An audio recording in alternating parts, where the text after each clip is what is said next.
Honey, you know this is a communal pool, right?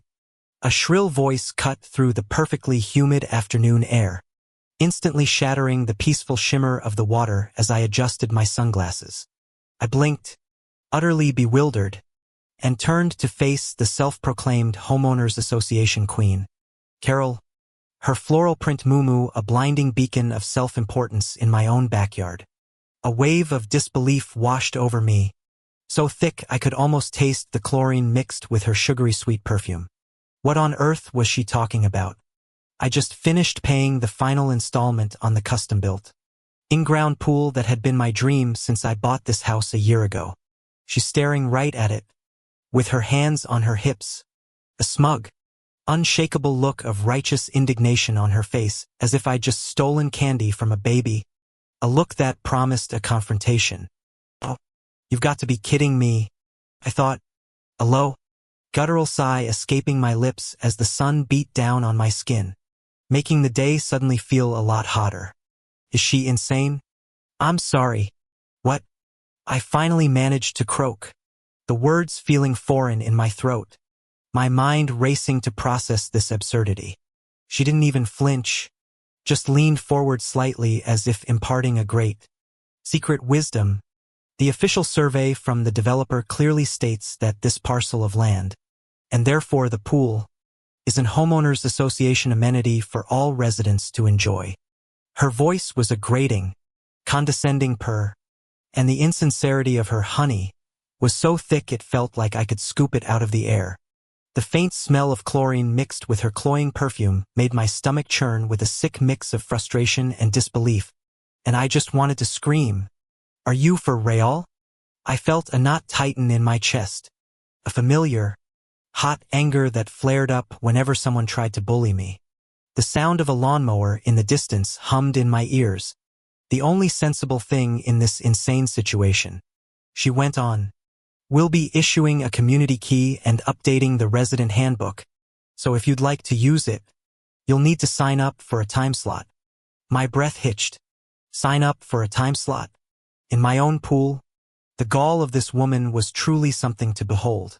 I tried to stay calm. I really did, a bead of sweat trickling down my back as I gripped the side of my towel. "Carol, this is a private pool on my private property. I have the deed, the permits, and the blueprints," I said, my voice shaking with a tremor I couldn't hide. She just laughed, a short, sharp bark that sent a flock of sparrows scattering from a nearby tree. "Oh, bless your heart. The developer made a mistake, and the Homeowners Association is rectifying it. We've already submitted the paperwork." My blood ran cold. The paperwork? Had she actually gone through the motions of this insane fantasy? My mind went into a full-blown panic. What if she was right? No, that can't be right. I knew what I owned, but the doubt, tiny, venomous serpent, began to slither into my mind, whispering that maybe I had missed something. I had to do something, anything, to stop this train wreck. "Look, I'm not having this conversation. You need to leave my property," I said, my voice firming up a little, trying to muster a strength I didn't quite feel. She ignored me, pulling out her phone and dialing, her eyes never leaving mine, a triumphant smirk playing on her lips. "Yes, this is Carol, the Homeowners Association president. I have a situation with a resident refusing to comply. Yes, I'll hold. Yes, of course." My heart hammered against my ribs, a frantic drumbeat of dread. The silence felt heavy, punctuated only by her clipped, self-important affirmations into the phone and the buzz of a fly near my ear.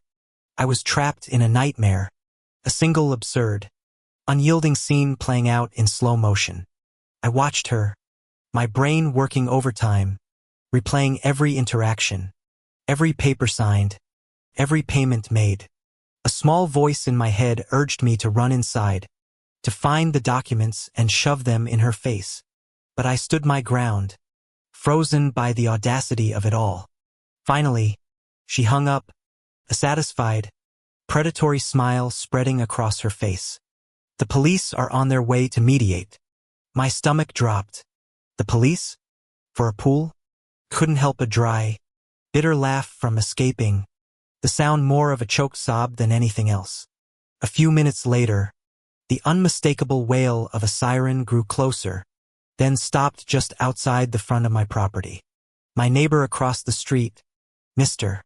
Henderson, peered over his fence, his face a mask of confusion as a patrol car pulled up. The tall, uniformed officer with a kind, but tired, face walked through the gate, and I felt a flicker of hope. Maybe, just maybe, this could be resolved. Carol immediately launched into her tirade, her voice high-pitched and frantic, a complete contrast to the calm, reasonable demeanor she'd put on earlier. Officer, she's in violation of community property regulations. This pool is a shared amenity, and she won't give the homeowners association access. The officer raised a hand. Ma'am, one moment. Let's get both sides. His gaze landed on me, and I felt a sudden, fierce resolve. The humiliation, the frustration, the sheer audacity of this woman, it all crystallized into a single, burning purpose. I walked past Carol and towards my patio table where a thick folder lay. I opened it, my hands steady now, the tremor gone, and pulled out a large, official-looking document. It was the original land survey, dated and sealed, the one the bank had provided during my closing. I handed it to the officer. He unfolded it and laid it flat on the patio table, his eyes scanning the detailed lines and numbers. My finger traced a bold, jagged line. This is the original property line, I said, my voice clear and strong. And this is where the pool is, well within the boundary.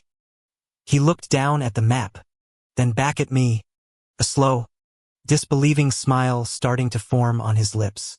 Then, he looked at the line in the top right corner. What about this? He said, a chuckle rumbling in his chest. I followed his finger. There, clearly marked, was a small, hand-drawn circle with an arrow pointing to the fence line.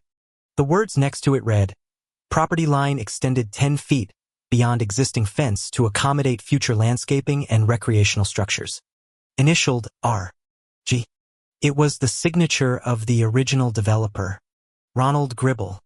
That was the twist. The small detail from the past I had completely forgotten about. A detail that proved everything. My own land extended 10 feet past the fence. The pool wasn't just on my property. It was dead center. The officer couldn't hold it in any longer. He started to laugh. A deep, hearty belly laugh that echoed across the quiet neighborhood. Carol's smug smile vanished, her face turning a ghastly shade of pale green, her mouth opening and closing like a fish out of water. She tried to stammer something, but the officer cut her off, his voice firm now, his laughter gone. "Ma'am, this is clearly private property. You are trespassing, and I'm going to have to advise you that filing a false report could lead to charges. Now, I suggest you go back to your own home and do not bother this homeowner again." Carol, for the first time, was speechless, her composure completely shattered. She grabbed at her muumuu, her eyes wide with humiliation and defeat, and scurried away, a defeated shadow in the brilliant afternoon light. I stood there, looking down at the document, feeling a profound sense of vindication. The warm sun on my face no longer just heat, but the sweet, comforting embrace of justice. My pool was mine, a testament to a hard-won battle, and I knew from that day on, no Karen would ever stand in my way again.